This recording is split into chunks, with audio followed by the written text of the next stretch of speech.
وسوسے اصل میں شیطان کی طرف سے ڈالے جانے والے گندے خیال کا نام ہے، اور اس میں انسان کے قدرت اور اختیار کا کوئی دخل نہیں ہوتا، اس میں انسان کا ارادہ شامل نہیں ہوتا۔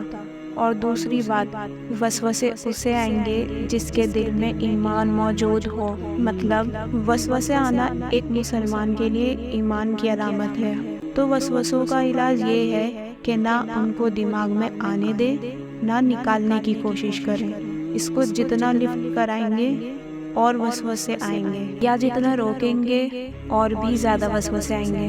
اصل میں آپ کے دل میں اللہ کا ایمان ہے، تبھی تو وسوسے آتے ہیں۔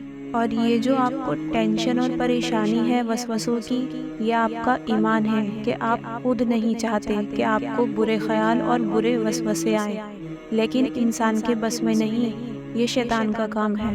اور زیادہ وسوسے ان کو آتے ہیں جن کا دماغ فارغ ہوتا ہے۔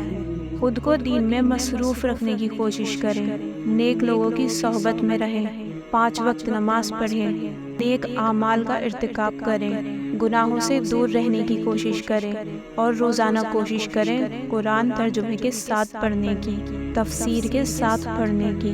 پھر بھی وسوسے آئیں تو پریشان نہ ہوں، آپ خوش قسمت ہو، کیونکہ آپ کے ایمان کی نشانی یہی ہے۔